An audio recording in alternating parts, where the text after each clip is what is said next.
Thank you, everybody, for being with us this afternoon. Since I still see some folks trickling into the room, I'm going to wait just 2 more minutes before we get started. So thank you for your patience. We'll start just at 2 minutes after the hour.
All right. Well, welcome, everybody.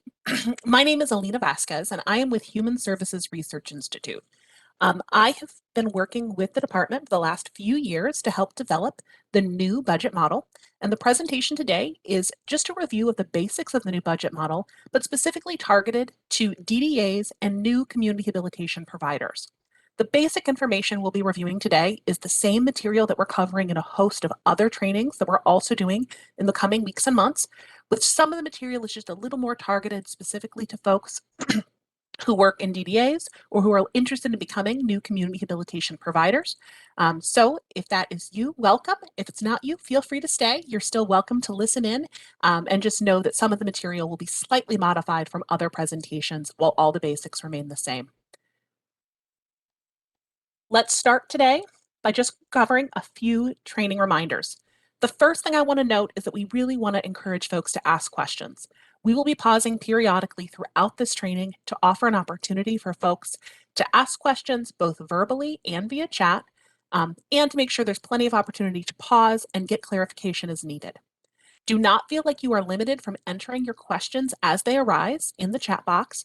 Because I am sharing my full screen, it's not automatically visually apparent to me when a question comes in, so I likely will be pausing to answer questions quite frequently and will not be answering those questions immediately as they appear, but we will do our very best to get to every question in our time available today.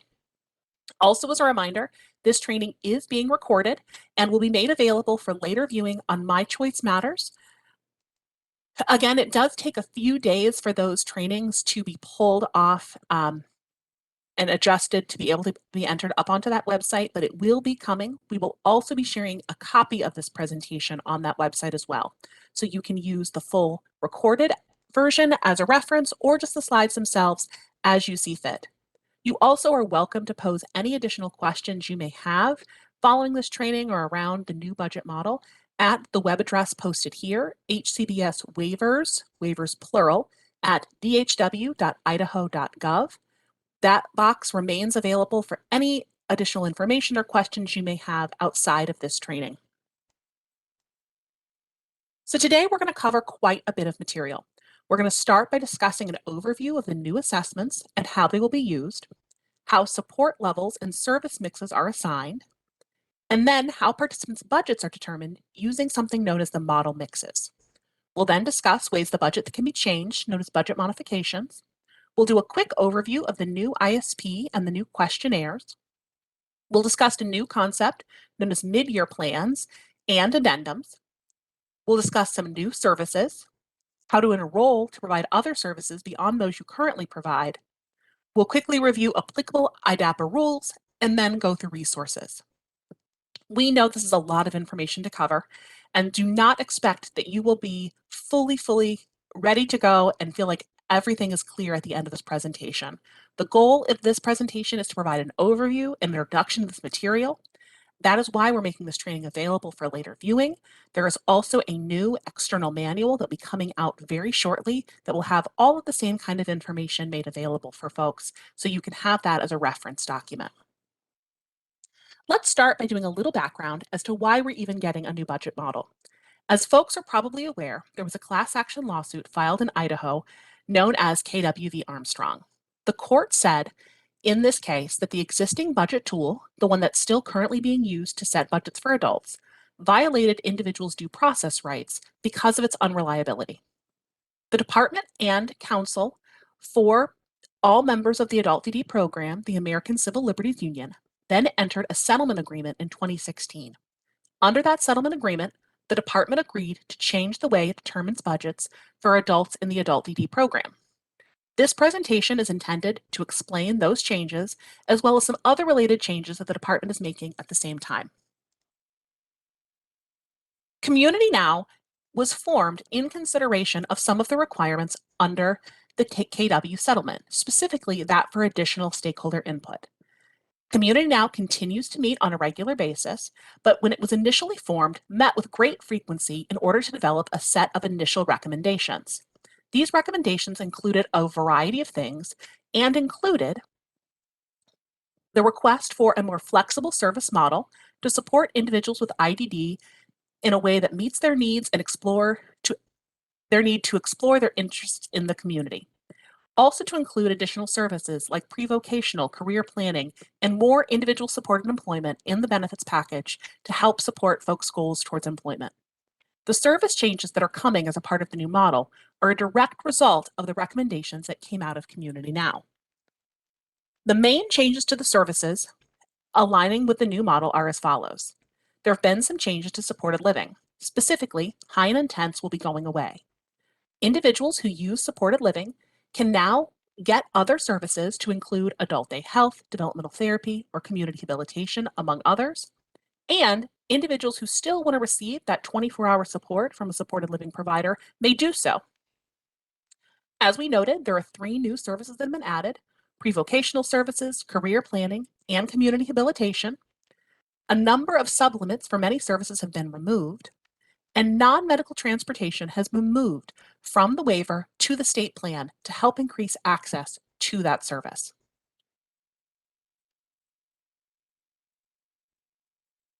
Today's presentation is organized along the key steps that exist for individuals receiving adult DD services.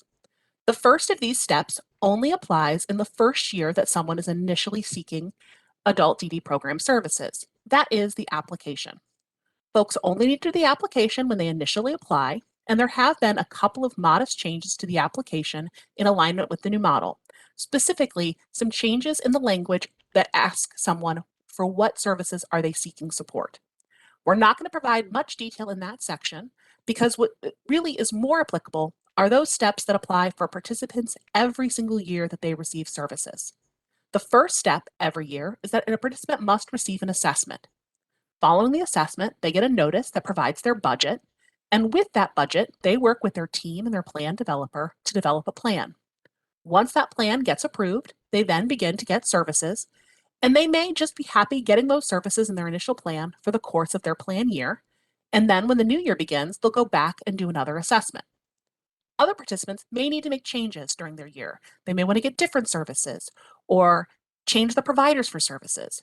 If that is necessary, there is the ability to make changes if needed, which we will also talk about during the course of today's presentation.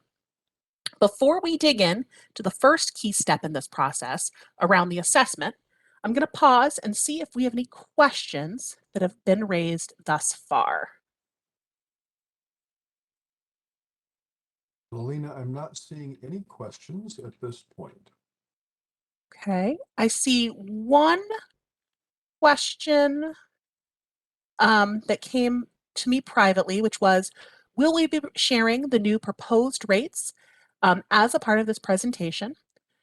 Some of the new rates or the new rates are included in this presentation because we will be going through the model mixes, which include services for which there will be new rates, but we do not have materials that are specifically targeted at just highlighting the new rates. So they will be covered, but not highlighted with any specificity during this presentation.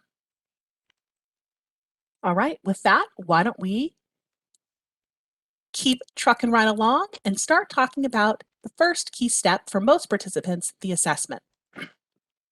As you guys are well aware, participants right now receive the SIB-R as the assessment for receiving adult DD services. That assessment is going away, and instead, participants will be assessed using two new assessments. The first of which is the Vineland 3, and that will be replacing the SIB-R for purposes of identifying program eligibility and ICF ID level of care. We'll talk about both of those a little bit more in a moment. The second new assessment is the Supports Intensity Scale Adult, or SIS-A. This is replacing the SIB-R and the inventory of needs for purposes of determining the annual budget. The new budget model requires a valid and reliable assessment of support need. In order to identify which assessment would be used to provide that valid and reliable assessment of support need, the department convened a work group some years ago to review a host of different potential tools that could be used for this purpose. This work group, which consisted of both department staff and external advocates, identified that the SIS-A was the tool that would be best equipped to meet the needs of the department while being the most respectful to participants, as it is more positive and less deficits-based than a number of the other available tools. The plan for this point moving forward is that the new assessment tools are going to go live as of June 1st, 2022. However, that date is subject to possible change because the department is still awaiting approval from CMS. If approval comes later than June 1st, then that date will need to be adjusted, and the department will be sure to inform all stakeholders as soon as they know whether or not the June 1st date for go live can be held or if we need to postpone further. Again, what this means is that starting on June 1st, as far as we know now, individuals receiving assessments will begin receiving the SIS-A and the Vineland 3 instead of the SIB-R for the purposes of determining their eligibility and helping to determine their budget. One other factor that folks should be aware of with regard to the assessment schedule is the need to revise the current assessment schedule. Typically, participants only receive a full assessment every 3 years. In the other 2 years, they receive a focused review. However, during implementation of the new budget model, all participants will receive a SIS-A and a Vineland in just about 1 year. Because the process of doing a full assessment is more time intensive and more laborious than doing a focused review, it's going to be important that we then redivide participants so that 1/3 of participants receive a full assessment each year and 2/3 of participants will receive a focused review. In order to do so, we will then be dividing participants into 3 groups: Group A, Group B, and Group C. All participants in all groups will receive a full assessment during the implementation year of 2022 to 2023. Participants in Group A will then also receive another full assessment in the following year, before then getting 2 years of focused reviews before their next full assessment. Participants in Group B will also receive that full assessment during implementation. They'll then receive 1 focused review and then will receive an additional full assessment in 2024 to 2025.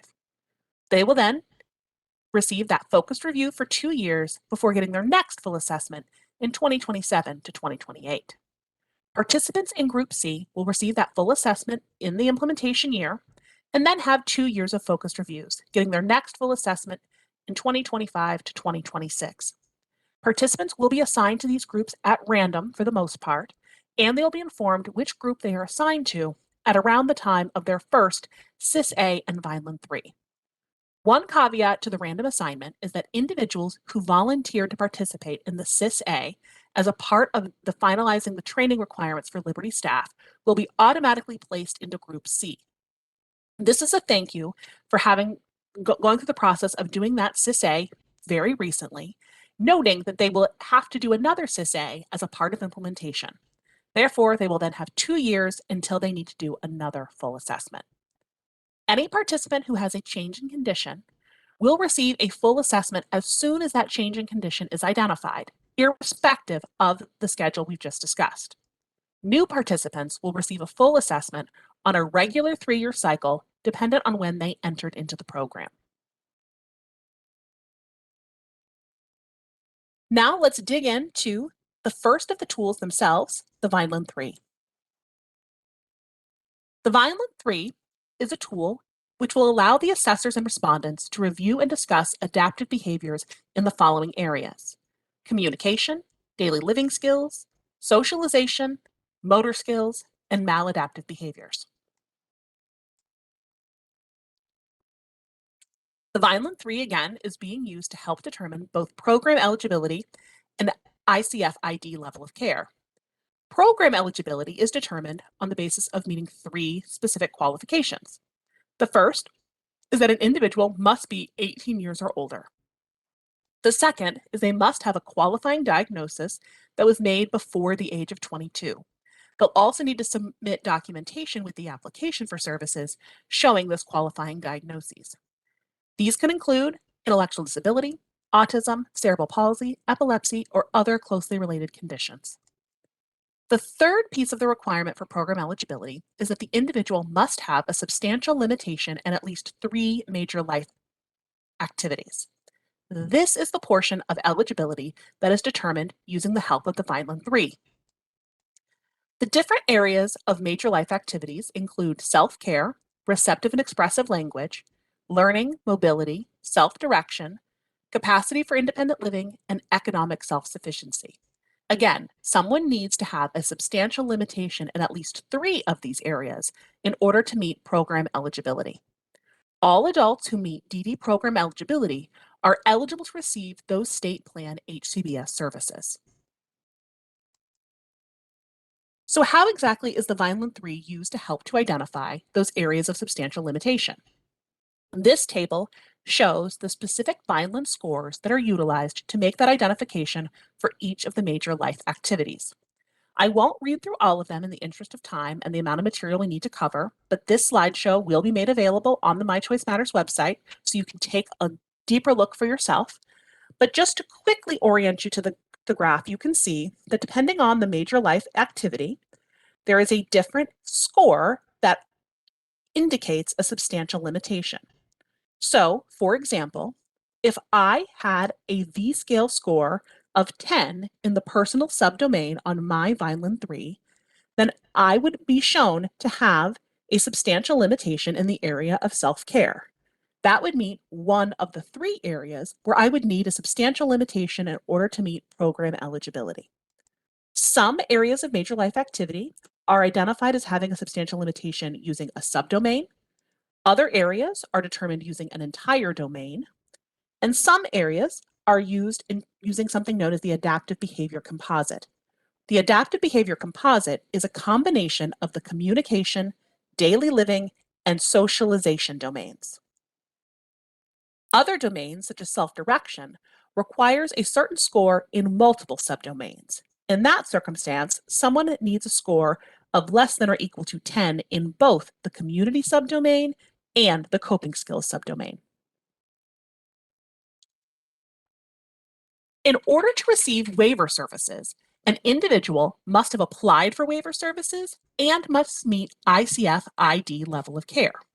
Individuals who are eligible for the waiver can then receive those services using either traditional or self-direction. In order to meet the requirements for ICF ID level of care, a participant or applicant must meet the general DD program eligibility requirements, must require active treatment, and meet one of the following criteria below. That is either a functional need, a behavioral need, a combination of a functional and behavioral need, or a medical need, which would warrant entry into an intermediate care facility for individuals with intellectual and developmental disabilities. Again, these criteria are determined with the help of the Vineland 3. The functional criteria, for example, requires that the individual has an adaptive composite score of less than 55. In order to meet on the behavioral criteria, an individual must have a maladaptive internal or external score greater than or equal to 21, or they could have an internal or external maladaptive score less than 21 if they also engaged in aggressive or serious injurious behaviors. Participants can also qualify based on the combination of functional and behavioral needs or on the basis of medical needs. Again, individuals who meet ICF ID level of care and applied for the waiver are eligible to receive waiver services. The SIS-A is the tool that we utilize to help identify what support level someone will be assigned to. So who attends the SIS-A? Adults with the adult with the intellectual and developmental disability are always invited and encouraged to take part in that interview. However, they are not required to do so and do not have to attend if they do not choose to. What is required is that at least two people who know the adult well and understand his or her support needs are present at the interview for the entire time. It's the adult's choice who will take part in that SIS-A interview, and they too can act as a respondent. They simply need to have two other people who know them well as additional respondents. The SIS-A has three overarching areas. The first is Section 1, specific to exceptional medical and behavioral support need. The second is Section 2, around support, called the Support Needs Index. And the third is a section on protection and advocacy, known as the Protection and Advocacy Scale. Section 2 of the SIS-A, specifically the home living, community living, and health and safety activities areas, are what is utilized to help identify the general support need level that someone would be assigned to. Individuals are assigned to levels on the basis of their medical or behavioral need by being verified as having an exceptional need. This process happens through something known as verification, which we will talk about in a moment. However, the SIS-A is also used to help identify individuals who are likely to meet that criteria, and so who therefore flag for verification using Section 1 of the SIS, as well as the supplemental questions which have been added to the SIS to get additional detail regarding the number of hours of support a participant needs regarding their medical or behavioral support needs. Next, we're going to talk in more detail around the specific level criteria, but before I do so, let's see what, if any, questions have come up thus far. We do have a couple of questions that have come through the chat. The first is, with waiting on CMS to approve program both eligibility and the new services, is June implementation still on the table? And the answer to that is yes, until we receive word otherwise from CMS. We are continuing to shoot for that goal, for that date, and we'll keep providers and participants apprised of any changes that we have to make as a result of CMS's requirements from the state or requests from the state. So we're hoping to hear back very soon from them on the final approval. The next question is active treatment going to be required to be delivered to participants on the DD waiver despite the services being home and community-based rather than in an ICF ID? Or is it rather that they simply meet the same level of care as those in an ICF ID?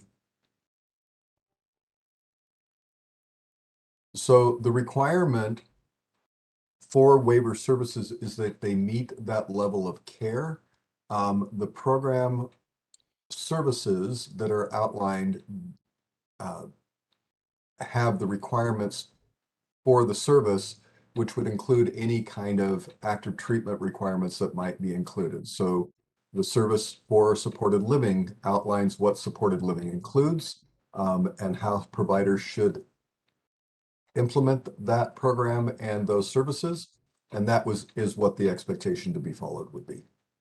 Elena, you might be able to provide additional clarification there. No, I think you covered it well, Michael.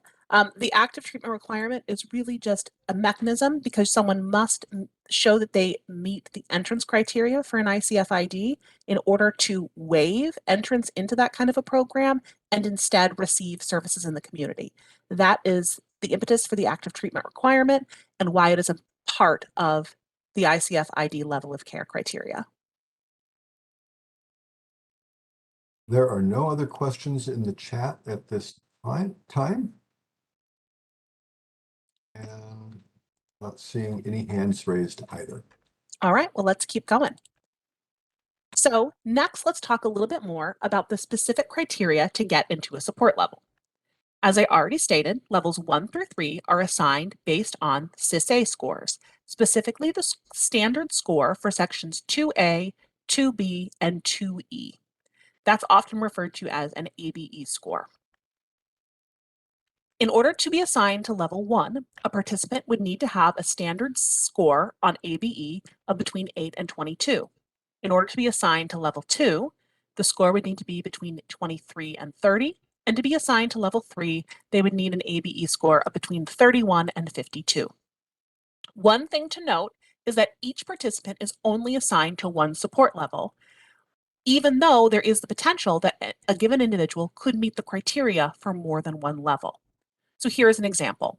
If Michael's CIS-A score on section 2A, 2B, and 2E is 29, and he is verified as having an extraordinary medical need, he would meet the criteria for both level 2 and level M. In that situation, Michael will be assigned to level M as it is the higher of the support levels. There is also the potential that a participant could meet the criteria for both levels M and level B. If that were the case, then they would be assigned by the verification review team to the level that is determined to be the primary driver of their extraordinary support need. So how exactly do participants get into level M or B, and what exactly is verification? All participants are eligible to request consideration for levels M or B. This new process will be known as verification review and is very similar to the current intense review process that's available to participants who choose supported living services. The major difference is that this process is available to all participants, no matter what type of residential habilitation they choose to receive. Participants will be asked during the assessment if they believe that they meet criteria for level M or B and whether they would like to pursue verification review. If the participant is not present during the assessment, this question will be asked to respondents. Participants must meet the criteria laid out in IDAPA in order to be assigned to levels M or B. The criteria for level M is as follows. The individual must have a chronic or acute medical condition, which is complex, unstable, or both. They must require one-to-one staffing to provide frequent intervention and constant monitoring for all or substantial portions of the day. And without such intervention and monitoring, the individual would require a placement in a nursing facility, hospital, or ICF ID. An individual who meets all three of those requirements and has requested verification would be verified and assigned to level M.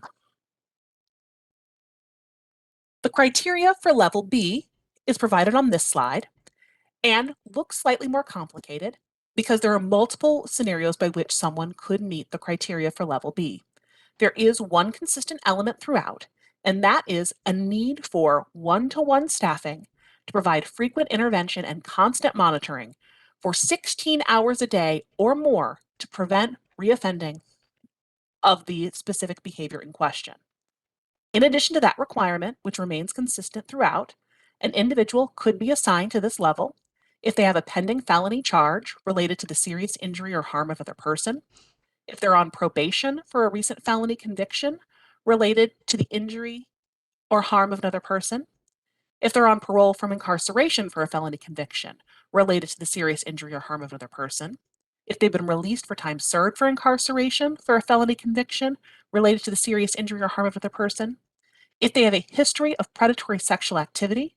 This is irrespective of whether or not they've received a conviction related to that behavior, so long as it is of the type of predatory sexual activity nature that could result in a misdemeanor or a felony charge, and that the individual is identified as being at a high risk to reoffend based on a sexual offender risk assessment that has been conducted within the last 3 years by an appropriate professional. Or the final criteria is an individual who has a documented sustained history of serious aggressive behavior causing harm to themselves or others, and that type of behavior is such that the threat or use of force on another person makes that person reasonably fear bodily harm, and the person must have the capacity to actually carry out such a threat. Again, in addition to those specific requirements, in order to meet the criteria for level B, an individual must require that one-on-one staff support for intervention and monitoring for 16 hours a day or more. As I already noted, there is also a process known as flagging, which is using some of the responses to the SIS-A and the supplemental questions to identify participants who are more likely to potentially meet the criteria for levels M or B. A participant would flag for level M if they responded to if they had a response of a 1 or more to at least one item in section 1A of the SIS-A, they responded yes to the medical supplemental question, and they responded that they needed at least 84 hours per week for an extraordinary medical support. An individual would flag for level B if they had a response of a 1 or a 2 to one or more items in section 1B of the SIS-A, responded yes to the behavioral supplemental question, and identified that they needed 84 hours of support per week or more for an extraordinary behavioral support need. Individuals can also flag on a combination of M and B by responding with a 1 or a 2 to at least one item in both sections 1A and 1B, responding yes to both supplemental questions, and identifying that they needed 84 hours of support or more in their combined responses to supplemental question 1 and 2. Participants who flag for verification review are welcome to decline going through verification if they do not wish to do so. Individuals who request verification, both those who flag and those who do not, are provided with the verification questionnaire and told to submit it, as well as any supporting documentation within 14 days of the assessment.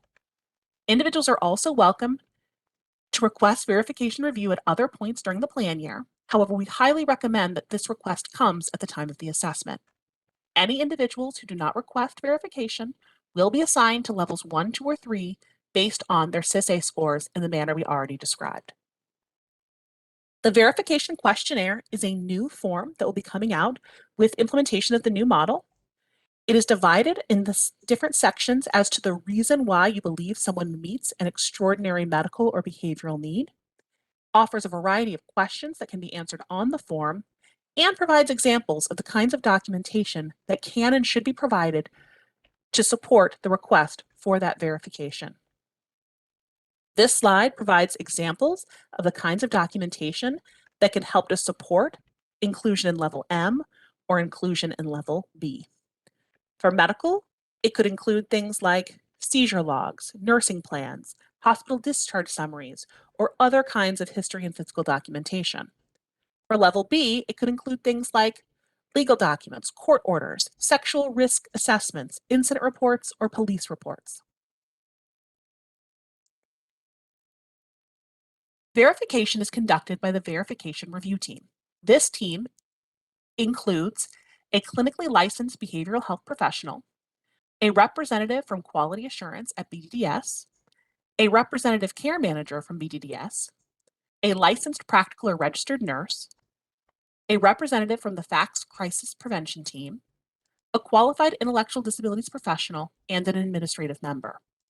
The verification review team, or VRT, determines if a participant meets any of the criteria for level M or B using the verification questionnaire, any supporting documentation that was submitted, and those records that are maintained by the department that are relevant.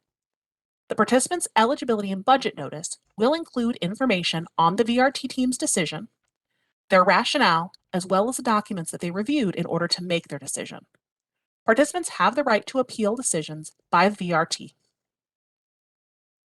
With that, we've gone through exactly how people can be assigned to a support level. Before we turn our attention to how a participant can select their service mix, I'm going to pause again and see if any new questions have come up.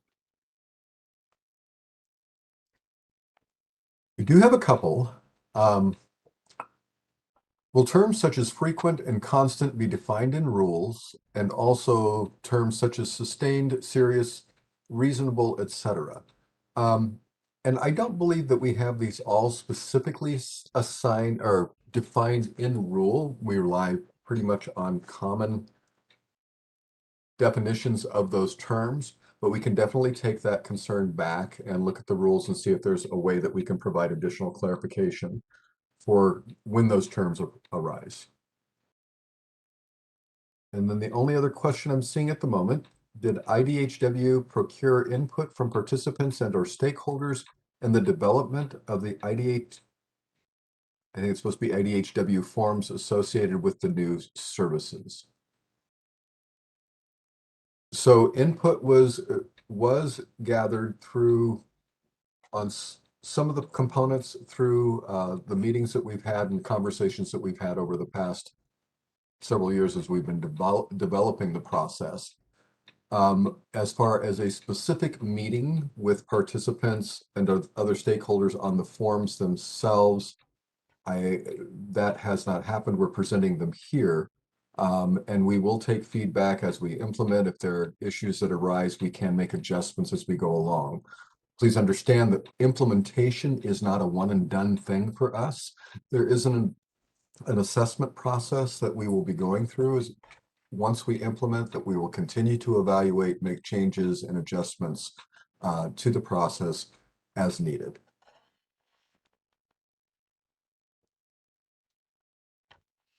And then another question with regards to the term appropriate. Again, on those definition issues, we'll take that back into consideration as we move forward. Right. Any hands raised? I do not see any hands raised Okay, or then any let's additional questions. Oh, then wait, let is there an email to submit feedback? Yes, as indicated at the beginning of the presentation, any feedback can be sent to the HCBS waivers at dhw.idaho.gov email box. It will be in the slide presentation when it's uploaded, and I will enter that into the chat box now. Thank you, Michael. With that, why don't we turn our attention to exactly how someone selects their service mix. So a service mix is simply a term that we use to group participants based on the way they choose to receive their supports and the type of residential supports they want to receive. Participants can change their service mix at any time with one caveat, and that is participants who are assigned to the state plan HCBS only mix can only change that mix by receiving DD waiver eligibility. By and large, individuals who are assigned to the state plan HCBS only mix either only applied for or only qualify for the 1915I adult DD services. This mix may include individuals who receive services from a different waiver, like the A&D waiver, or individuals who did not meet ICF-ID level of care. Because there is only one service mix applicable for individuals who do not receive waiver services from the DD waiver, if someone wanted to change out of that service mix, we would need to ensure that they did in fact meet the DD waiver eligibility requirements in order to change their service mix. Participants in any of the other 6 service mixes can change at their discretion. Participants in any of the traditional service mixes will be able to access DDA services if they choose to do so. So a participant's budget is determined based on 2 important factors. The first is someone's support level, 1, 2, 3 M or B, and we've already described how someone is assigned to that support level. The second is their service mix. Again, one of the 7 service mixes we described. Again, participants will select their service mix, and it will be based on their selection of whether they would like to receive traditional or self-directed services, and then the type of in-home habilitative or residential supports they would like to receive, if any. Each support level and service mix combination has its own model mix. Model mix is simply the mechanism we use in order to determine the budgets. We'll talk about model mixes a little bit more on the next couple slides. Participants also have the opportunity to get services beyond their assigned budget using one of 3 types of budget modifications. The first is a health or a safety service request. The second is a health or safety budget modification request. And the third is an employment-related service request. We'll talk about budget modifications a little bit more in the slide presentation.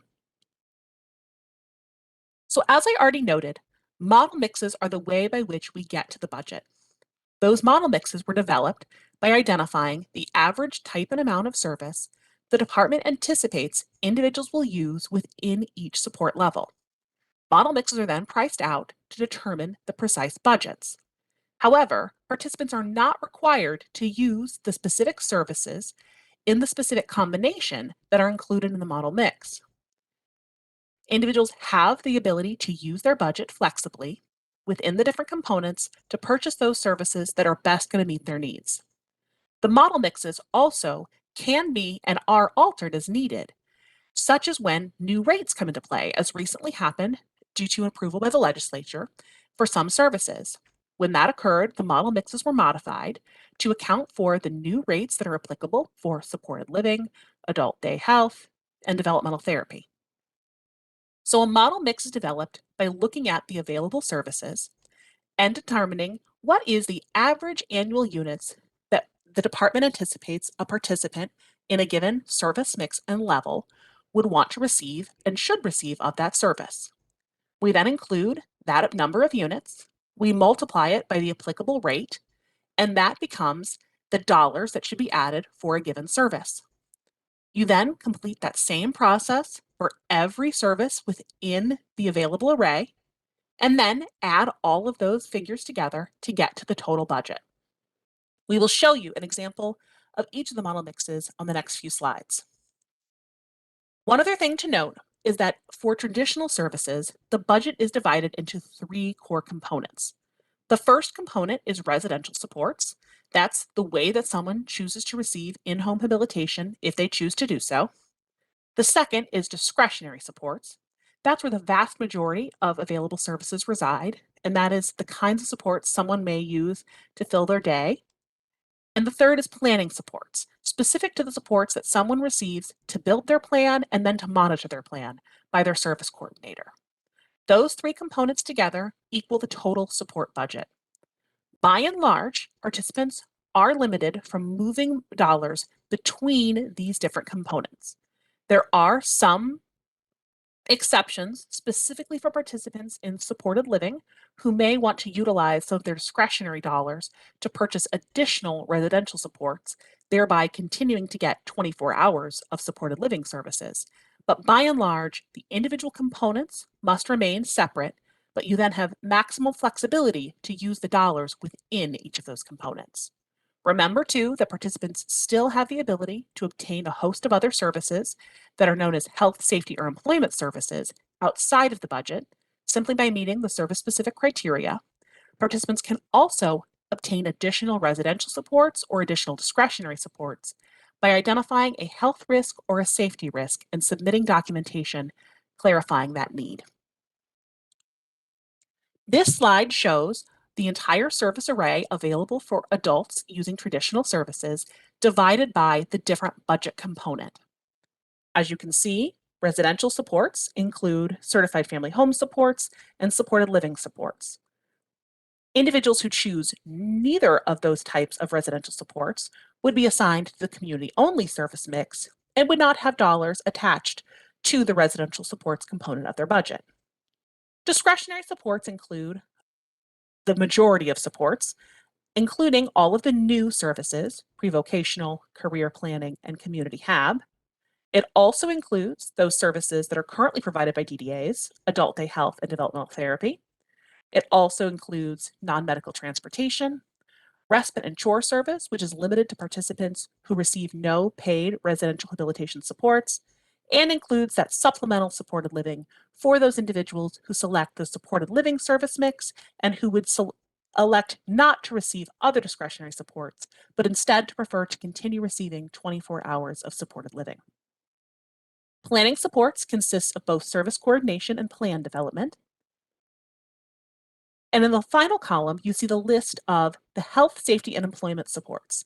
Again, these are those services that do not need to be deducted from the participant's available budget, but can be approved on the plan by simply meeting the service-specific requirements for that service. This includes nursing, specialized medical equipment and supplies, environmental accessibility adaptations, behavior consultation, home delivered meals, PERS, crisis intervention services, transition services, supported employment, and non-medical transportation specifically for supported employment. On the next slide, we're going to start walking through all of the service mixes, or excuse me, the model mixes. I will note that because of the size of the model mixes, it is a little bit hard to read. So I'll start by just orienting you quickly to the general construction of model mixes. I'll then provide one specific example that I can blow up in a little bit bigger detail. All of the revised model mixes that account for the new rates are now available on the My Choice Matters website. So if you'd like to look at the model mixes with a little more specificity, specifically being able to zoom in on your own given computer, you can access those on the My Choice Matters website under the Training tab. Let's start by just giving you an orientation to a general model mix. Across all model mixes, we indicate across the top levels, moving from 1 up to 2, 3, M, and B. Down the left-hand side, you see the division across the different budget components: residential, discretionary, planning. Within each of these components, we then identify various services. For a traditional certified family home mix, there is only one available service in the residential component, that of certified family home, so that's what's included. The discretionary section includes all of the available services that could go into the model mix. The planning section includes plan development and service coordination, and the final section includes the total budget that's the summation of those different components. The next column includes the reimbursement rate. This is provided both on an hourly basis as well as the specific 15-minute unit rate for those services that are provided on an hourly basis. It's provided on the per mile rate for non-medical transportation in alignment to non-medical transportation that's provided by an individual or a provider. And for the certified family home in this circumstance, it's provided at a per diem rate. You then can see the number of hours of each service that are in each of the support levels. And I'll move to the next slide so you can see an example in more detail. So this is a snapshot of level 1 discretionary services for someone who selected the traditional certified family home mix. As you can see, for the service of adult day health, which is paid at $11.16 an hour, the model mix includes 4 hours per week. This is at a 50-week year, and discretionary services are out of a 50-week year versus a 52-week year to account for times when such services may not be occurring due to holidays, due to vacation, etc. Residential services are out of a full 52-week year. So for adult day health, we take 50 weeks per year and multiply that by the number of hours per week. That would equal 200 hours per year for this service within the model mix. That is then multiplied by the applicable rate, which is $11.16 per hour, to get to the total value that is added to the model mix for this service, which is $2,232. This same process occurs all the way down the model mix. For each service, we identify the rate, the number of hours per week that are being included, do that multiplication to see the value that's being added to the mix. We do this for developmental therapy, center and community-based, the evaluation for developmental therapy, which is hours per year, pre-vocational, career planning, community habilitation, and non-medical transportation. You add all of those values together to get to the subtotal for discretionary services. Again, no one is limited to receiving the number of hours per week that are in the model mix. They simply can use the total value of this component of their budget to purchase the combination of discretionary services that they believe will best meet their needs. The next slide brings it all together for us. So in this example, for someone at level 1 in a certified family home service mix, their residential budget is just under $19,500. That's 365 days of certified family home support at the current per diem.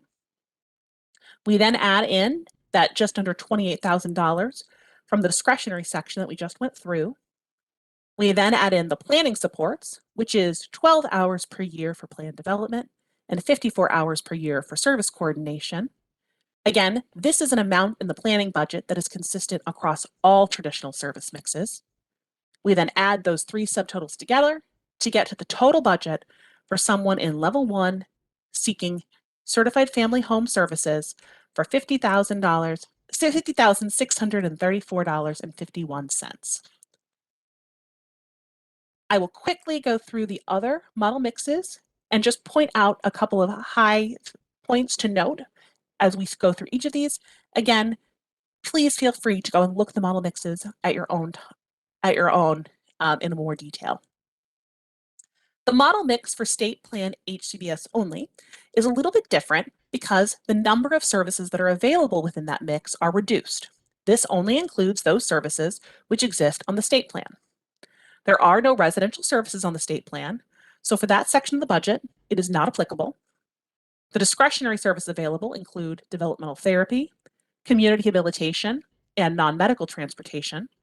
Community rehabilitation is a new service, and non-medical transportation is newly available on the state plan. Plan development and service coordination, which again is consistent as it is for all of the other traditional service mixes, to get to their budget totals. The next mix is for traditional community only. Again, individuals who selected this mix chose not to receive any in-paid residential supports, so the value for that portion of their budget is $0. The discretionary budget consists of all of the available services. The planning budget is again still consistent across this mix to get to the budget totals. The last mix we want to walk through is that for traditional supported living. Again, planning budget remains consistent. Discretionary budget includes all of the available services and varies level by level. One additional factor to note about the traditional model mix is that the value available at levels 1, 2, 3, M, and B to receive residential services is equivalent to 365 days of the per diem that is equivalent to that level. So the per diem rate for supported living level 1 is $229.46 per day. If you were to obtain that per diem for 365 days, the total cost of that would be $83,752.90. That does not equate with a requirement that an individual at level 1 choose to receive the services using the level 1 per diem. That person may choose to receive hourly supports. They may choose to receive a combination and receive the per diem some days and hourly supports on other days. It simply is the mechanism by which we come to the dollars available to then purchase their residential services. I'm going to pause and see if any questions have come up about the model mixes before we dig into budget modifications. At this time, Alina, I'm not seeing any, oh, hang on, we just got one come through. With all the discretionary services, how was it determined that the frequency of those services in the week would be effective? And I think that is having to do with the number of hours that are outlined in the model mixes. Alina? Okay, so the process of developing the model mixes was something that was done collaboratively with department staff to look through the full host of services that are available and identify a total amount of service and a combination of services that they believed would be what was needed for a variety of participants at a given level, understanding their assessed support need. It was not an estimation or a belief that the majority of participants would utilize the services in exactly the combination that are included in the model mixes, but simply an identification of the amount of service and the total value of services that people should be able to have access to. Therefore, if a participant who is in, say, level 2 wants to receive more than 7 hours of adult day health, because that is what is going to be most effective to meet their goals, they are welcome to do so. It is really only configured as an opportunity to come to the total value of the plan necessary to then let people make those choices as flexibly as makes sense for their individual service plan. Thank you. I'm not seeing any additional questions. And not seeing any raised hands. Okay, then let's move into talking about budget modifications. So, as we already described, there is a whole list of services that someone can obtain as a health, safety, or employment service. That list is provided here again as reference.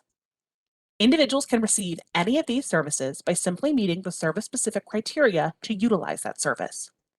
As a reference document, to make sure that information is readily available to all participants, an attachment will be included in all budget notices, which provides a list of all of these specific health or safety or employment services and the specific criteria to use those services. This information is also available in Chapter 8 of the Traditional External Manual, which will be coming out very shortly. Participants can also request a budget modification due to health or safety risks. A budget modification for these reasons could include a request to add additional dollars to their residential portion of their budget or discretionary portion of their budget in order to meet an identified risk. This slide provides examples of the kinds of documentation that may be necessary to establish a health risk or the kinds of documentation that may be submitted or necessary to establish a safety risk. Also, to ensure that participants have what they need in order to make such a request as easily as possible, all budget notices will include the health risk form and the safety risk form so that someone can complete the form, submit the relevant documentation, and include that when they submit their plan for approval. There is one other factor that we want to discuss when it comes to the implementation and the impact of budgets on the new model. Because of COVID-19, we are still under a federal public health emergency. The federal government provides states with extra money to provide supports and services due to the public health emergency through something known as the American Rescue Plan. The Centers for Medicare and Medicaid Services, or CMS, put in place a host of special rules because of the public health emergency. They also said that states can only keep the money from the American Rescue Plan if they follow certain rules. These rules will impact the way that we start to use the new budget model. Essentially, the ARP rules say three things. A state cannot make it any harder to be found eligible for services than it was on April 1st of 2021. People must be able to keep getting the amount and type of services they were getting on April 1st, 2021, and provider rates cannot go lower than they were on April 1st, 2021. The department is still in conversation with CMS to figure out exactly how these requirements will impact the implementation of the new budget model and exactly for how long. For now, the department thinks that this means that everyone who is currently eligible for the DD program will remain eligible, that new applicants who are found ineligible using the Vineland 3 will have the chance to be assessed with the SIB-R, and participants will have access to their current budget until all ARP requirements are met. It is currently projected by the department that those requirements will be met in March of 2024, although that date could change. What this means is that the new budget notices will need to include not only the budget as identified using the new budget model, but also the budget that was available between April 1st, 2021 and the implementation of the new model. For our purposes, we will refer to the budget determined using the new budget model as the advisory budget. Budget notices will identify the total value of the advisory budget and then break down that amount into three subcategories: residential, discretionary, and planning. If you add these three totals together, it will equal the total advisory budget. The ARP budget is the term we will use to describe the highest budget someone was assigned between April 1st, 2021 and the implementation date of the new model. ARP budgets will be equivalent to KW budgets for the majority of participants. However, because the requirements and the length of time that the ARP budgets will need to exist is specific to the American Rescue Plan, they will be referred to as ARP budgets moving forward. We will then enter in the budget notice the exact ARP budget for the participant and indicating what that budget is reflective of, the highest budget they were assigned from April 1st until the date of implementation. A participant's assigned budget is simply the higher of those two amounts, the advisory or the ARP budget. Whichever of those budgets is higher is the budget that that person is assigned for the year and can utilize to obtain their supports. I'm going to pause now for questions, And once we answer any of those questions, we'll take a little break before we continue on. Got a few here. If a client uses the per diem rate, can they use the discretionary services that day? Yes. The short answer is yes, that the per diem rate for most levels, levels 1, 2, and 3, accounts for less than a 24-hour day of supported living services. Just as it is today, participants who receive certified family homes and are paid on a per diem can access those discretionary services. Participants who are assigned to levels M or B in supported living have a per diem rate in their supported living that it does account for 24 hours. However, a participant can also receive discretionary services for up to but not exceeding 4 hours a day on a day that they are receiving a M or B per diem service. Thank you. The next question, are the current limits of 22 hours of developmental therapy going to be maintained in the new service mix? The answer to that is no. The sublimits for services are going away when the new rules are officially implemented. And so individuals will be able to identify the combination of services that are going to meet their needs and fit within their budget. And then the last question that I have at the moment, can DDA/ResHab providers generate and submit health and safety forms in order to ensure they get submitted and in a timely manner? So, and typically with that would be a requirement of the plan developer rather than the DDA or the ResHab provider. Um, I'm trying to think of a situation where we would have that occur with the DDA or the ResHab provider, since the plan developer is the one responsible for ensuring that the plan captures all needed components for the participant.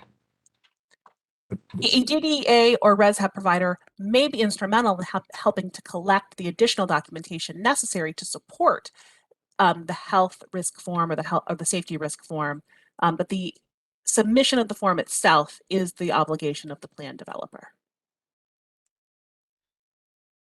And then we have another question, how are intellectually disabled clients supposed to devise a service mix that is confusing many professionals in the state?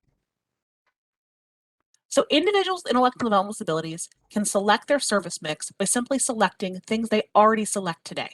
That is, do I want to receive services traditional or do I want to receive services self-direction? Then, what kind of residential habilitation services do I want to receive? Do I want to receive services from a certified family home? If so, then CFH is the service mix for me. Do I want to receive services from supported living provider? Then supported living services is the mix for me. Do I not want to receive any services in my home? Then community only is the service mix that applies for me. An individual who wants to receive self-directed services will also simply need to know, do they want to receive services in their home? If they do not, then they will receive the SD community only service mix. If they want to receive services in their home and the provider providing those services lives with them, then they will receive the live-in support service mix under SD. If they're receiving in-home supports from somebody who does not live with them, then they will receive the outside support service mix. Assessors at Liberty have been trained on a decision tree to help support individuals in walking through those processes. And we're doing exactly these trainings to help make sure that people are well informed of exactly what service mixes mean and how they're being utilized to help identify what services someone will be receiving and their budget. Thank you. We have a question about what about the cap of 30 total hours between DT and adult day health and or the additional 10 hours of supported employment totaling 40 hours? That cap as well is going away with the implementation of the new rule set. And then finally, so if a client is currently in high support, can they still get their supported living and adult day?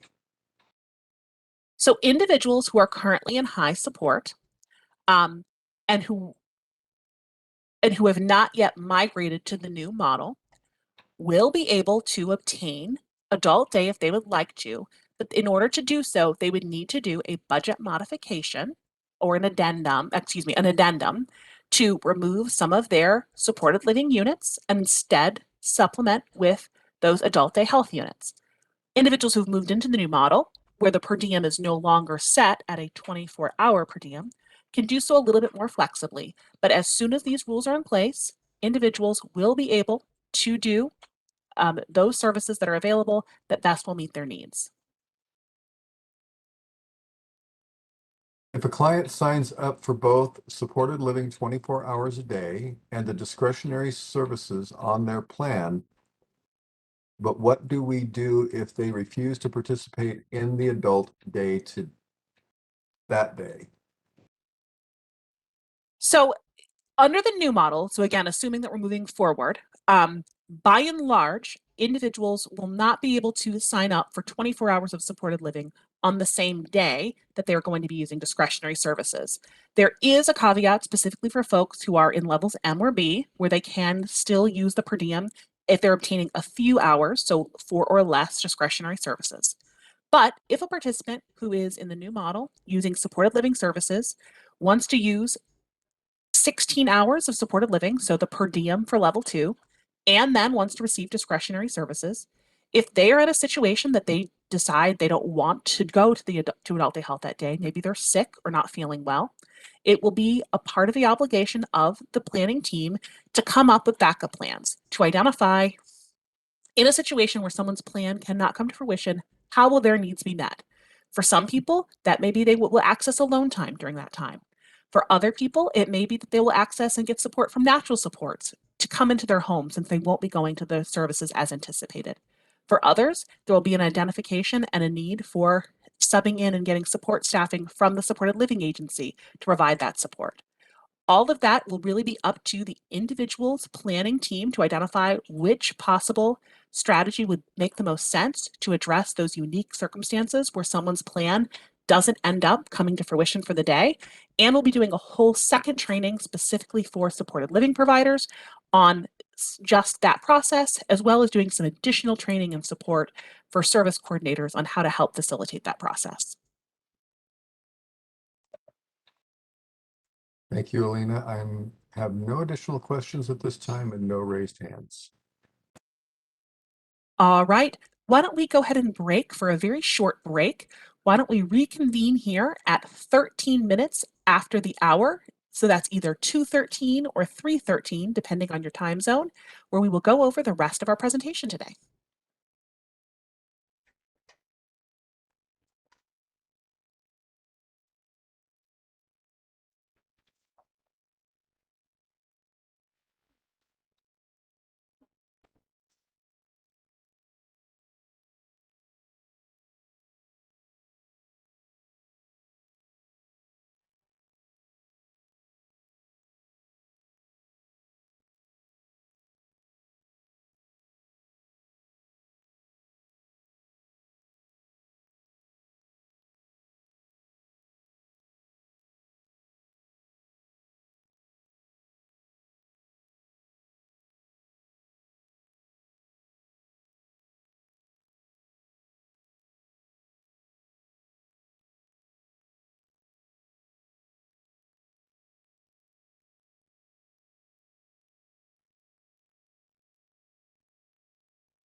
Tammy or Michael, did I say we would reconvene at 12 after the hour or 13 after the hour? Because I cannot remember.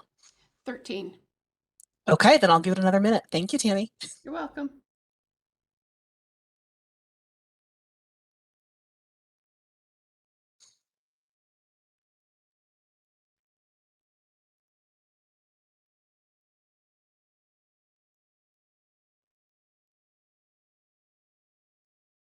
All right. So far, we've talked about the new assessments, the Vineland 3 and the SIS-A. We've explained how those assessments are going to be utilized to determine program eligibility, as well as waiver eligibility, and how the SIS-A will be utilized to help establish someone's support level. We've also talked about the ways that someone can be assigned to levels M or B, known as verification.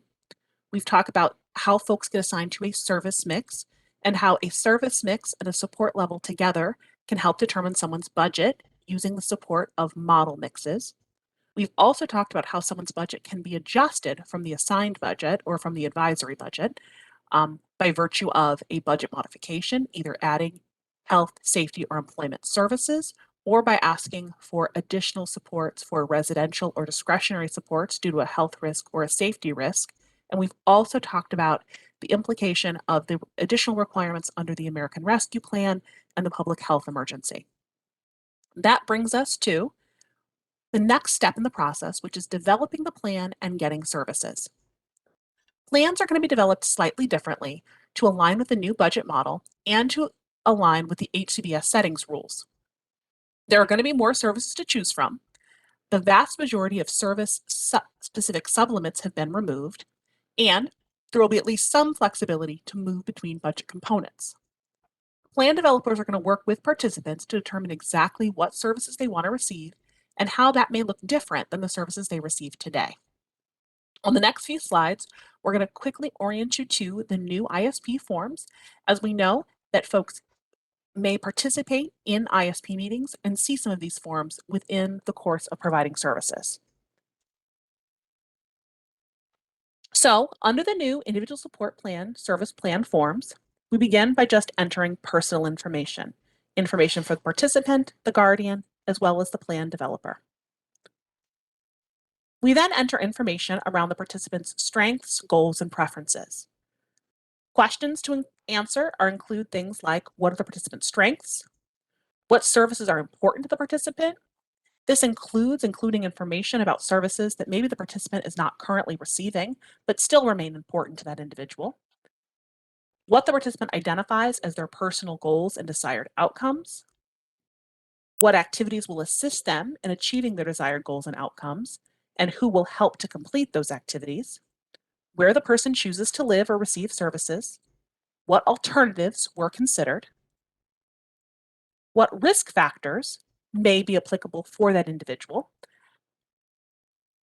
and what measures are in place to minimize such risks, including backup plans, strategies as necessary. Participants who select supported living and are going to utilize other kinds of discretionary services during their day would include that information as a risk factor and would have a backup plan to address those circumstances where perhaps they were sick and couldn't utilize the discretionary service as anticipated. We then identify if any participant rights are being restricted by answering yes or no. And if yes, describe what rights are restricted and why, what assessed needs were being addressed by the restriction, providing a description of the intervention that is being used to assure that that support will cause no harm, identifying any less intrusive methods that were previously utilized and did not work, how the provider is going to regularly collect data around that restriction, and how often it will be reviewed. We then provide information about the service coordination service,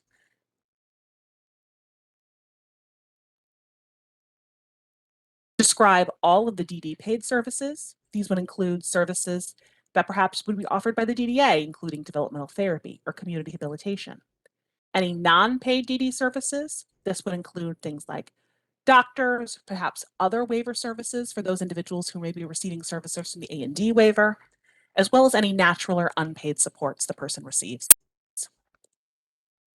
Then there is a signature page where the participant and the guardian sign the informed consent, the informed choice, and the plan developer signs, indicating that they have gone through this process and maximize the ability for the participant to make an informed choice. A new aspect of the new model is that in addition to the ISP itself, certain kinds of services will require the completion of a questionnaire. These include those services that are currently provided by DDAs, developmental therapy, and adult day health, and one of the new services that can be provided by a DDA, community habilitation. These questionnaires will need to be submitted with the plan, and they must also be submitted with addendums that include additions or changes to the services that are included in that questionnaire. All questionnaires will require a header with basic information, including the participant's name, Medicaid ID, and the plan dates, the name of the provider as listed in Gainwell, the name of the representative who is completing the form, that person's signature, and the date.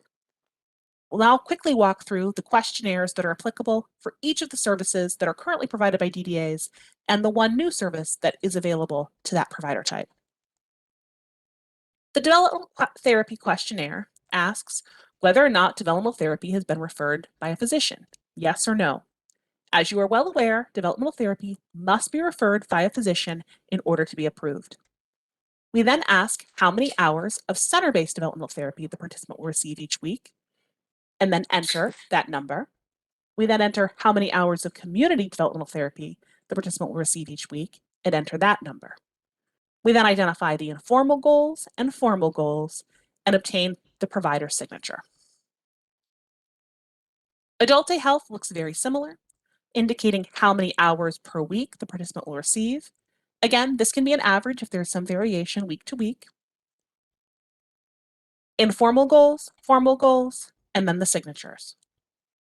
Community habilitation asks how many hours of one-to-one community habilitation the participant will receive, how many hours of 1-to-2 community habilitation they will receive, how many hours of 1-to-3, and how many hours of 2-to-1.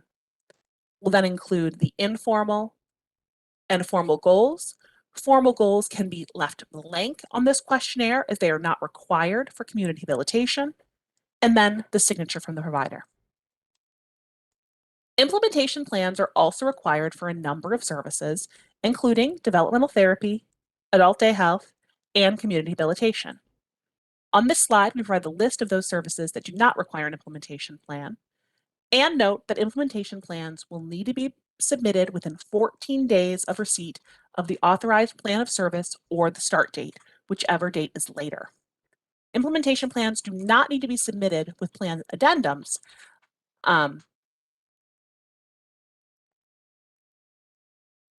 We also want to quickly review status reviews. All providers who are required to complete those implementation plans must also report on the participant's progress towards those goals to the plan monitor. Status reviews are submitted to the service corner semi-annually and at the annual person-centered planning meeting. They should include the status of supports and services, maintenance, or the delay or prevention of regression.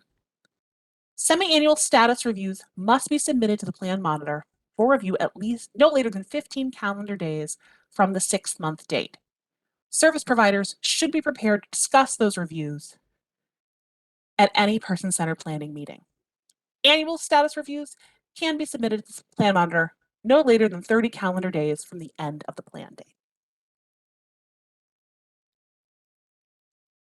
Next, we're going to dig into what happens if someone needs to change their services over the course of the year. But let me pause first and see if any questions have come up. I am not seeing any additional questions at this time. Okay. Oh, but I have one hand raised. Tammy, could you please unmute Allison Wright? Yep. Allison? Hello. Okay, so my question is, I have currently 3 people living in a 24-hour high support home. When one of them gets the CIS-A done and starts with their new budget model, but the other 2 are not, what is that going to look like for billing? What's that going to look like for services? Because they'll be a little bit different for each person. I think the shortest answer for that is it will vary home to home. I will recommend that you plan to attend the Part 2 training for supported living providers because the focus of that training is really on exactly that scenario, understanding the forms and walking through different situations in which people are rolling into the new model at different intervals and how that can impact the ratio and the type of group services that are being offered. I already plan on attending. Thank you. All right. Thank you, Allison. We have a question come through the chat. Will there be a mechanism to amend any mistaken components of the plan of service besides just the type and amount of service? I think I might need a little more clarification on that.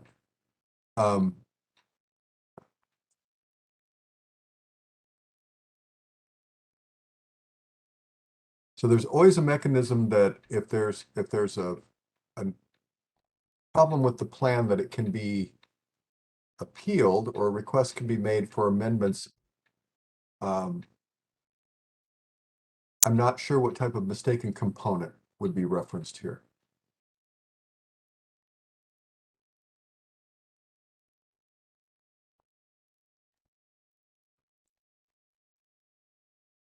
Well, we're waiting to see if we get some clarification there. Does the department have the capacity to monitor the implementation plans and ensure the timelines stated?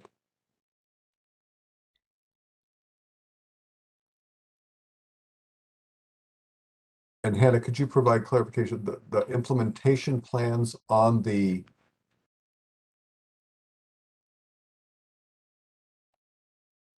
that wouldn't be any different than what we do today when a plan is approved. So I'm not sure what the impetus is here. I also see another question from Taronda asking, will there be any rule changes for DT or ADH with the new service array? The only changes to those services is on the limits about the amount of service that can be provided. Tammy, can you please unmute Hannah Lidke? Yeah.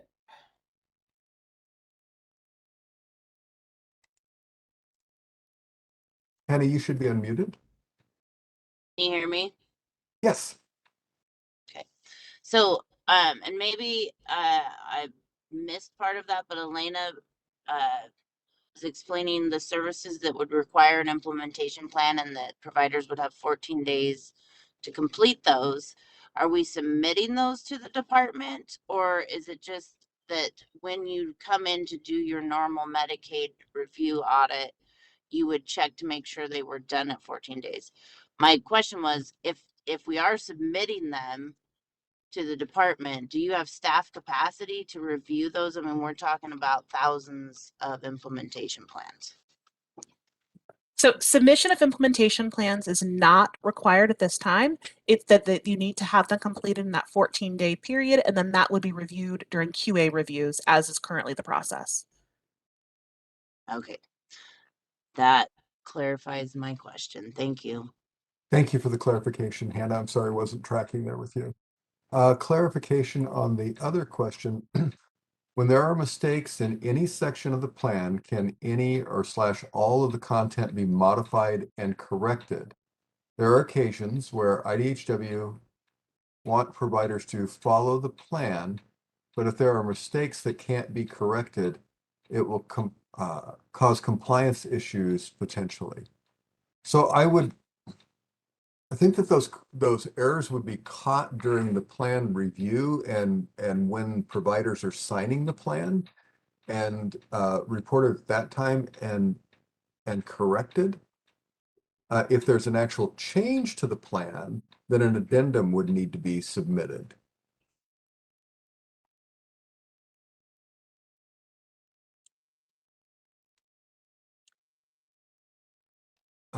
Okay, and then there was one other, just to clarify, will developmental therapy only be available in the center or community? Or will we have the ability to do DT in homes as we are now?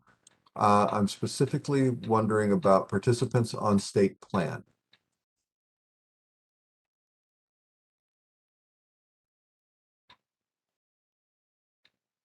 And No, I would say no rules around developmental therapy are changing as a Right. result of the implementation of the new model, other than the limit in terms of the number of hours that are allowable. So if in-home developmental therapy is currently allowable, this is not actively changing that requirement. I realize there may be some other changes that are in place or are specific to the public health emergency and some of you that those appendices. So I don't know if Michael, you can speak to if any there's additional availability of flexibilities related to that. But we are not changing any requirements around adult day health or developmental therapy other than the limits.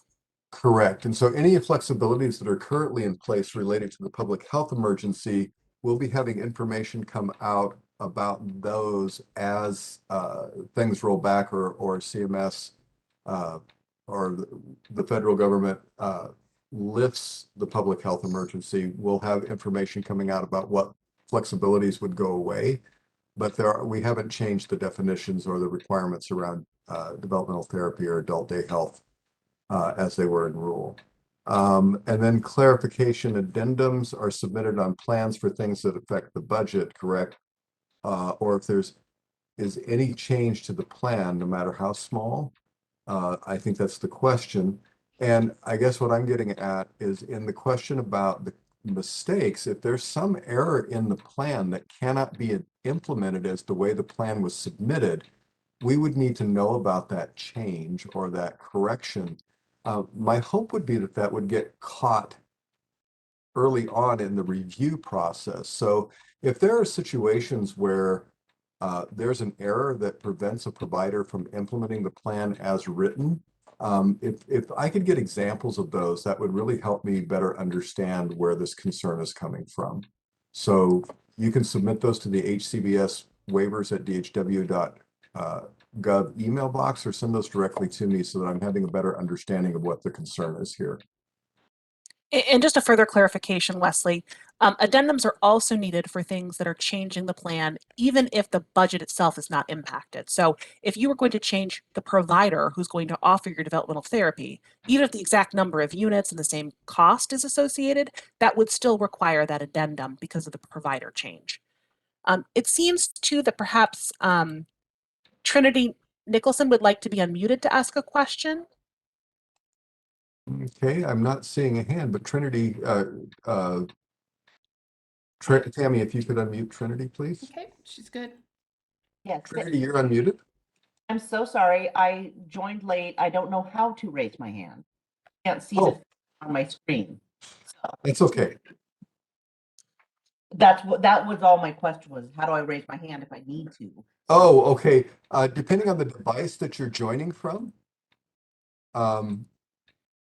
it can, I'm trying to think because I'm in the panelist mode, and so I don't have the ability to raise my hand. And I'm Well, trying to. if I just chatted, I have a question. If That If will you work as chatted and well. say, please unmute me, we'll get you unmuted so you can ask your Yes. question. That works Okay. as well. No problem. Thank you, Trinity. And then let's see.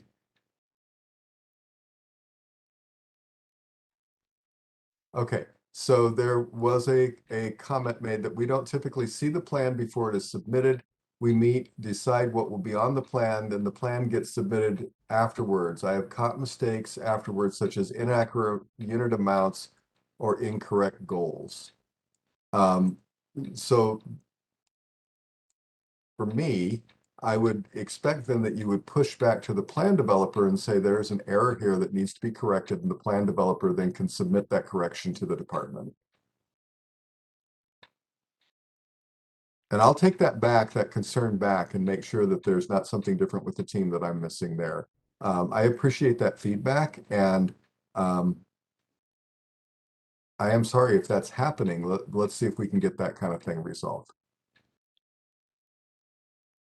And that's the last of the questions that I have at the moment. All right, so let's move along and discuss what happens when you need to make a change. So as always, there is the ability to do plan addendums. Plan addendums in the new model will be limited to those changes in how the dollars are allocated within the same level and the same service mix. So that could be a change to different providers or a change among available services for a participant who is staying in the same service mix and the same level. There's a new concept known as a mid-year plan, and that's applicable in scenarios where someone's budget will change as the result of a change mid-year. In these circumstances, someone will receive a new prorated budget and will have to develop a new plan. The first of these scenarios is the result of a change in condition. A participant who has a change in condition and as a result are assigned a new level will then need to submit a mid-year plan.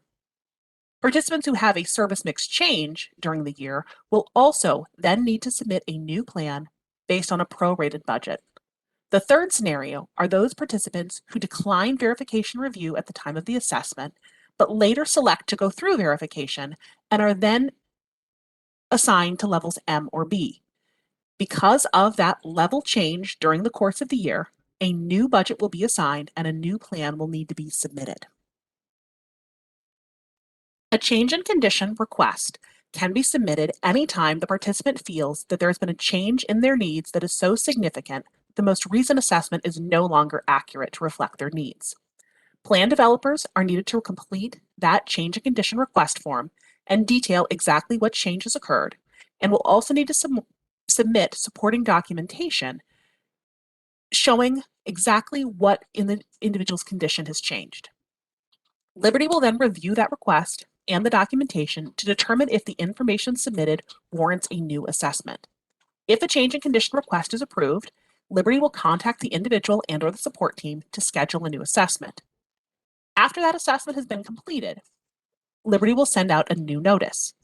If the change in condition results in a new support level, the plan developer will need to submit a new plan that has been prorated for the rest of the individual's plan year. If the change in condition does not result in a new support level, the new plan does not need to be developed because the same budget will apply. This is an example of the change in condition request form. Across the top, you'll include contact information for the participant and the guardian. You'll then describe the condition that has changed. You'll then need to describe how the current assessment does not reflect the current status of the participant and detail the exact documentation that is being submitted to support the request. The participant and their guardian, if applicable, will need to sign, and the information will need to be submitted to the information coordinator at BDDS. Service mix changes apply when a participant has not had a change in their needs, but simply would like to receive services in a different way. This could include individuals who want to change their living situation or who want to move between waiver options, so going from traditional to self-direction or vice versa. Liberty will need to determine whether all necessary information has been received and whether the participant has a CIS-A on file. If the CIS-A has already been completed, then a service mix change can be done using simply a file review. If there is not a CIS-A on file, then the participant will need to complete and schedule a full assessment, which includes the Vineland 3 and the CIS-A. Liberty will then complete that assessment and mail a new budget notice to the participant and/or guardian. Here's the service mix change request form. Again, across the top, contact information, then a question asking whether or not the participant has received a CIS-A. We then identify what service mix currently assigned to the participant and the requested service mix. We know that service mix is a new concept, and so it may not be automatically obvious to a participant what is their current service mix, since that's a new construct. However, by knowing whether or not the participant is on traditional or self-direction, and then knowing the type of in-home habilitative supports the participant chooses to receive, you'll be able to identify which service mix currently applies. In this example, the participant currently receives certified family home services on traditional. Therefore, that is the applicable service mix. They would like to begin receiving services from a supported living provider, and therefore, that is the requested service mix. The participant and the guardian then sign, and this is submitted to the information coordinator as well. Off-cycle verification requests occur when a participant would like to go through verification at a time other than assessment. While participants have the right to request verification at any time, we want to be sure that this is not due, in fact, to a participant's needs changing. Therefore, if this request comes more than 30 days after the assessment, Liberty has been instructed to inquire if this is due to a change in the participant's needs.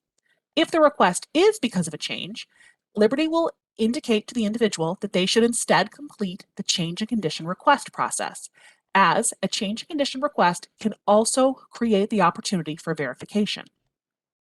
If there has not been a change in the participant's needs, then Liberty will send a notice requesting that someone submit supporting documentation and the verification questionnaire. The verification review team will then review the documentation as well as the verification questionnaire and find whether or not the participant is eligible for levels M or B. If the participant is eligible, they will receive a notice with a new budget and will then need to prepare a new prorated plan. If the verification team finds the participant is not eligible for levels M or B, then they will also receive a notice explaining that decision, but they can keep their current service plan. The rest of this presentation, we're going to quickly walk through the new services and then offer a few resources for folks. So before we dig into that, I just want to stop and see if any additional questions have come up.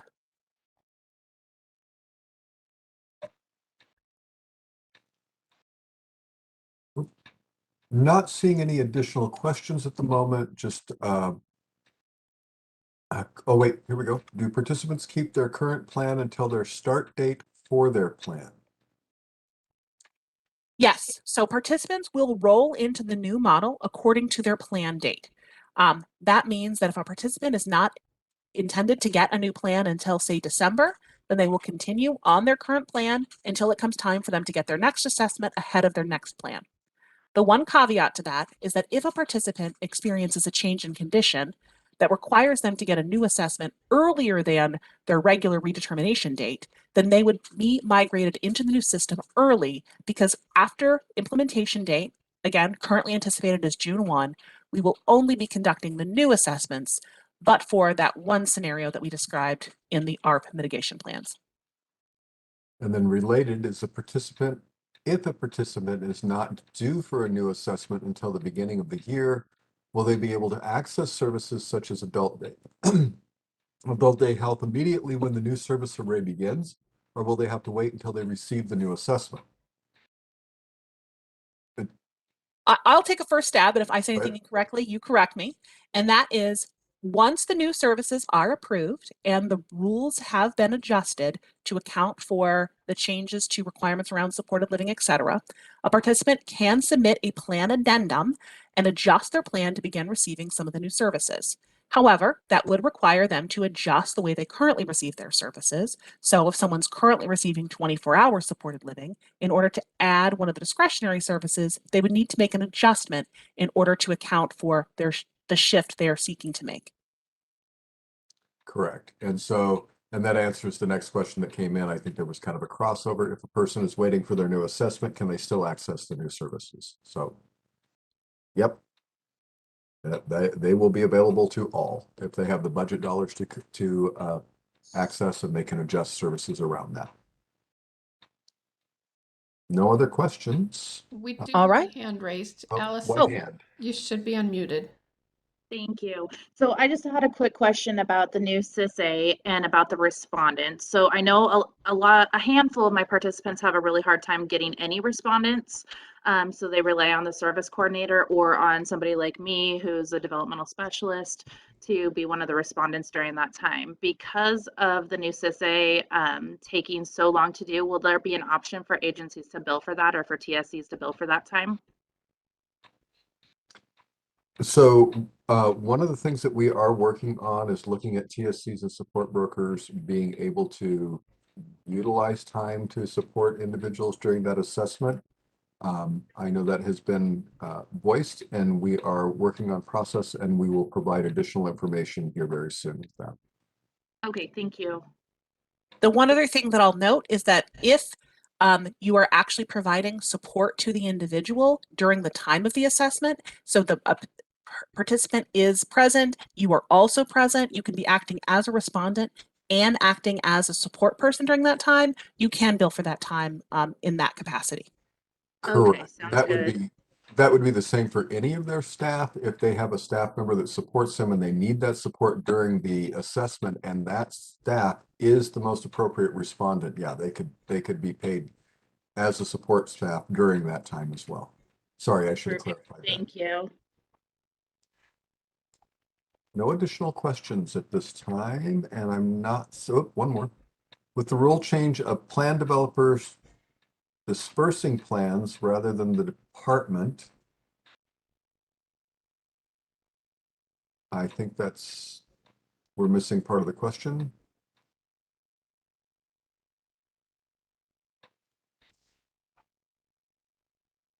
That's all that came through. Okay, we'll wait for the, She says, never mind, sorry. okay. All right, and I'm not seeing any additional hands. I think we're good to go, Elena. All right, well, let's quickly review the new services and some additional resources that are available. So, as we already noted, there are 3 new services that are going to be made available under the new model. The first of those is community habilitation. This service can be provided by residential habilitation or developmental disability agencies. This service needs to be provided in the community only, and it is offered to promote skills to help the participant engage in community activity, social clubs, events, volunteering, etc.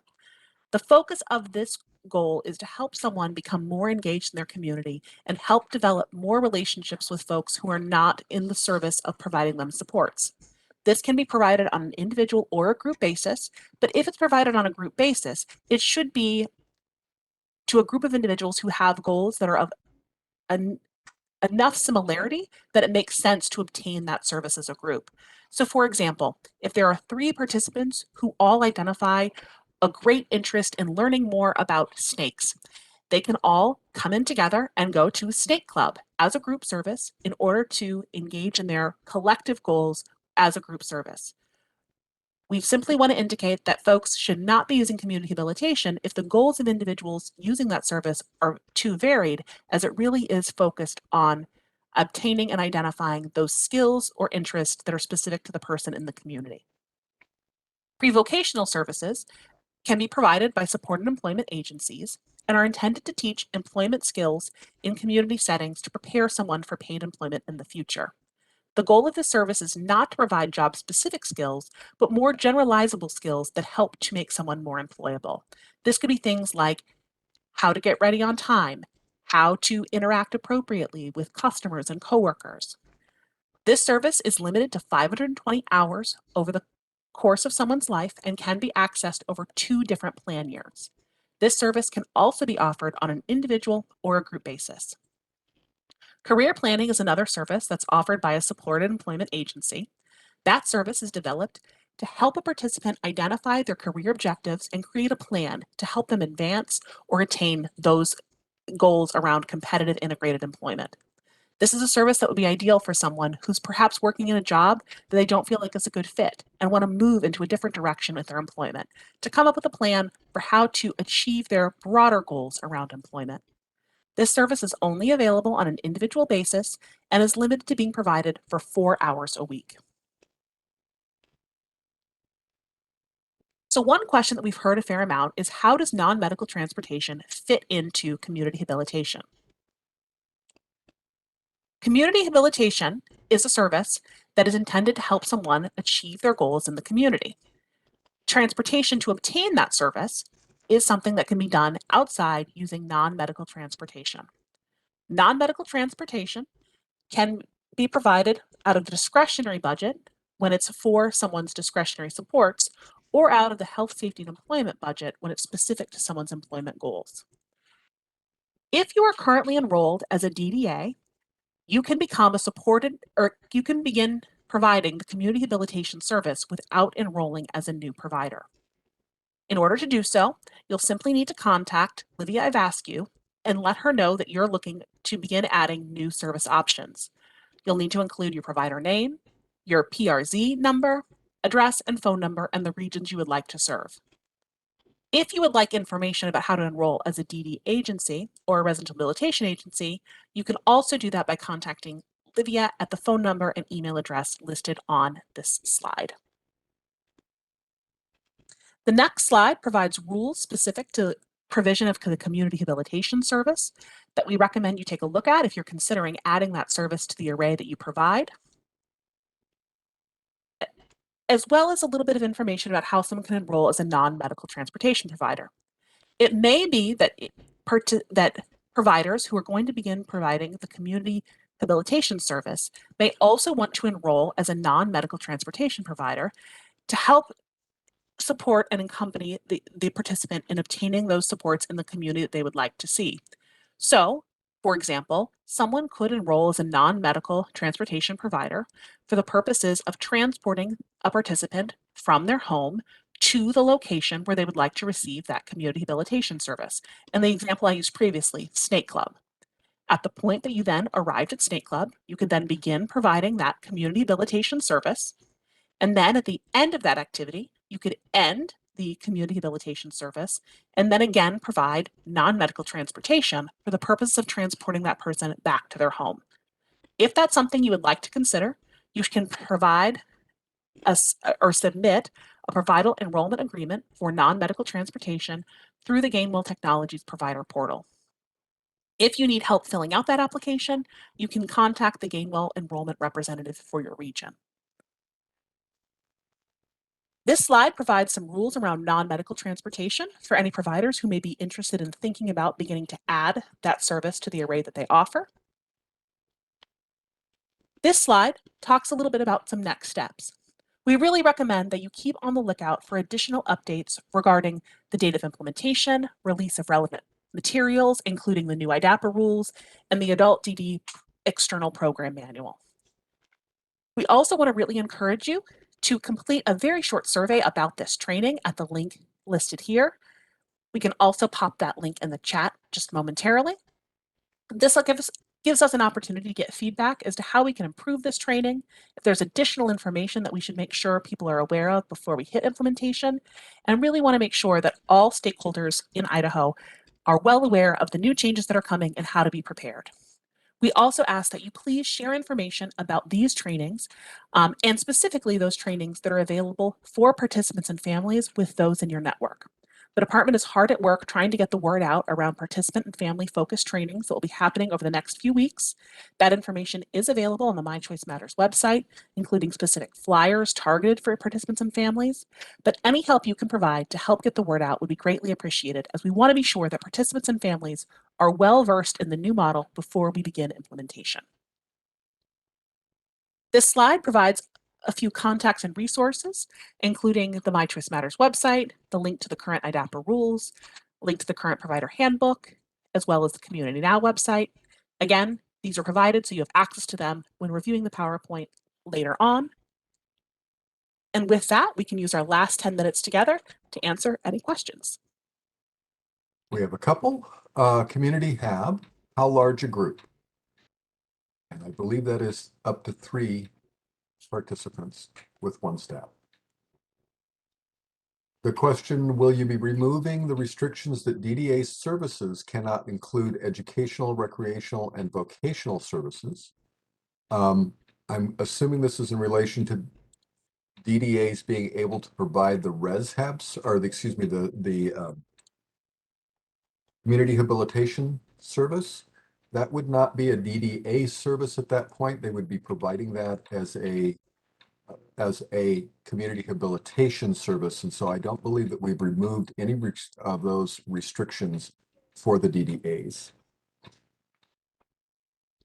Our agency currently provides these types of activities, except recreation, through current developmental therapy.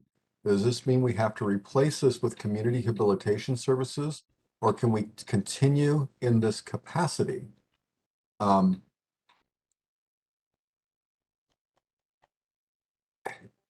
If you are providing a DDA service, it shouldn't look like the community habilitation service. And so if there's something there that I'm missing, maybe we can have a side conversation on that or an offline. Alina, do you have thoughts on that?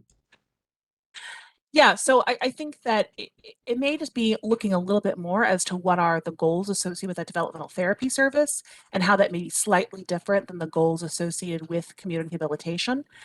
It may be the kinds of activities look similar. It simply is in the construction of the goals and the purpose of that activity that the action could be different. But I think maybe a sidebar conversation would be helpful to suss that out a little bit more. And we do have a question. The rules that you mentioned for the providers to review are not available yet, correct? So we do have draft rules that are still waiting with ARU for publication. And the reason that they are waiting with ARU for publication is we have not received that final approval from CMS for the plan.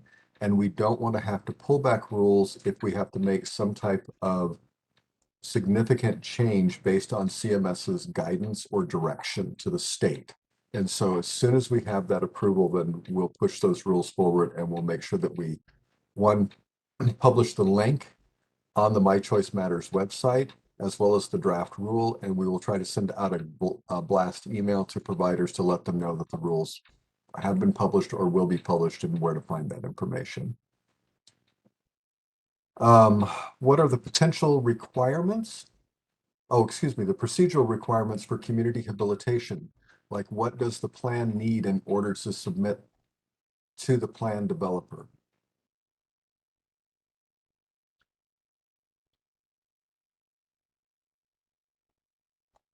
So if I'm understanding correctly, the plan would simply need to include the goal for community habilitation and the service for that, who the provider would be, and verification that the provider is enrolled as a community habilitation provider. And then you would just submit on the plan with the goals as you would with any other goal or provider type. Lena, additional thoughts on that?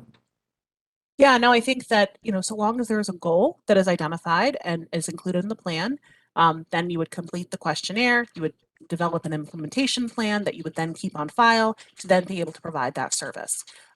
While the rules are not yet available around community habilitation, I believe that the latest draft of the waiver is available somewhere right now. It's not yet in the approved format, but that could provide some additional detail about the specific definition of community habilitation and what it encompasses, if that would be helpful. Okay. Will the adult day health service provider that our participants would like to use need to be an Idaho Medicaid provider? The one that we would like to use is across the border in Washington, and I'm wondering if that is going to be an issue. So in order to receive funding for our services, they would have to be enrolled as an Idaho Medicaid provider. We do have providers outside the state. I don't know if we have any across the border there in Washington as adult day health, but yeah, we would have to have them as an Idaho Medicaid provider in order for them to be able to bill for the service provided. With regards to the question about the agency providing those types of services, Tammy, can you unmute Trinity Nicholson, please? Okay. Trinity, you should be unmuted. I am. What are you asking me a question? You indicated that you could provide clarification. Oh, that was on the question about providing developmental therapy. Correct. That feels like Community community. habilitation. Mhm. And I think a little bit of what Elena said helped me understand. Oh, We okay. we have a communication goal. We choose to practice that in a volunteer site. So we are going to a volunteer site under developmental therapy using the communication goal. And I'm thinking, does that then have to be defined as community habilitation? And we would have to change the venue that we provide that in. No. Thank you. Question about, will there be a whole new provider agreement for community habilitation services, or will it be in place with additional terms for DDAs and ResHab providers?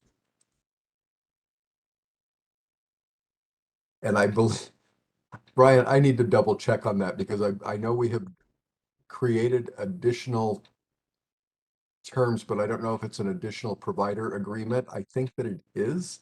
Rather than just an attachment to the current DDA or ResHab provider services, because it is a separate service, but I'm not positive. Alina, do you know on that if we have changed? I need to go back and double check on how we created that. Yep. I know that work has been done on the provider agreements, but I don't remember exactly how that construction ended up happening. Same, I apologize. We'll get that information out to you, Ryan. My apologies there. And then is it correct that to provide the pre-vocational or the career planning, you must be an accredited accredited employment agency. So for the pre-vocational and the career planning, you have to meet the same qualifications of those providers that are providing supported employment at this time. Same provider qualifications are what we have determined could provide those services in the new service array.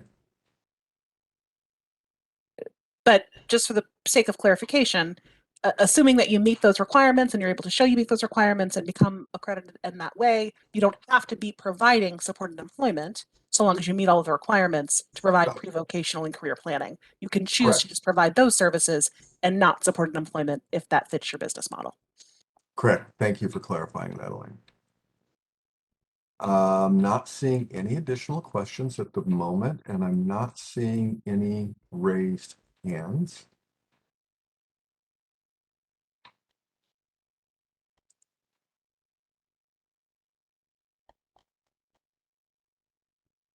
I think we're good. And I really appreciate people participating today, and I appreciate the questions. Please continue to monitor that My Choice Matters website under the training tab, as well as the What's New tab. Oop.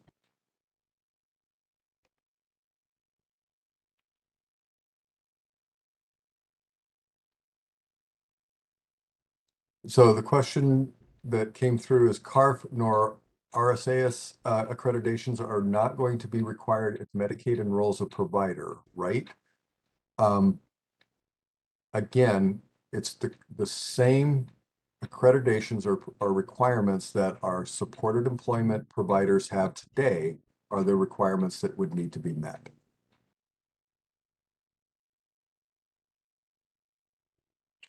I see one other quick question, which is just wanting clarification as to how waivered supported employment fits into the plan. An individual who is seeking supported employment services can add that to the plan under the health, safety, or employment section. That does not need to come out of their budget. They'll simply need to provide the additional documentation, the supported employment plan, in order to then obtain that service outside of the budget.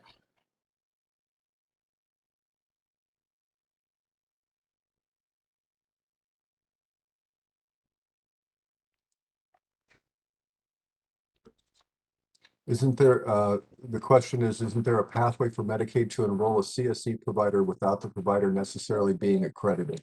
And I apologize, Ryan, I would have to go back and double check with the enrollment process. Livia Vasquez is the one that typically handles those.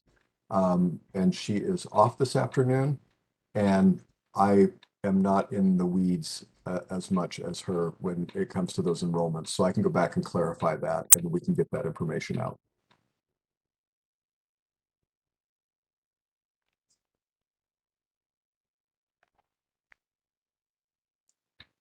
If accreditation is required for the new services, CSE providers will need to pay for and schedule accreditors to come and undertake that work. So again, I'll verify that and get that out.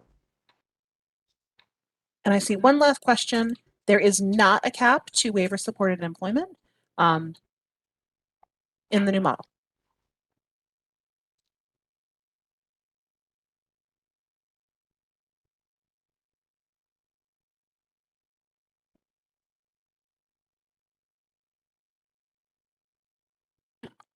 Thank you all for your time today. I'll note again, the link to that survey is in the chat. So please take just a quick moment to respond to that survey, letting us know if there's any additional information that we can include in these trainings to be more helpful. I see one last question that I'll answer before we sign off, and that is volunteering part of the new services? Individuals can choose to volunteer within the scope of community habilitation if they so choose. Volunteering is not a part of supported employment, and volunteering could also be a component of pre-vocational services in some circumstances.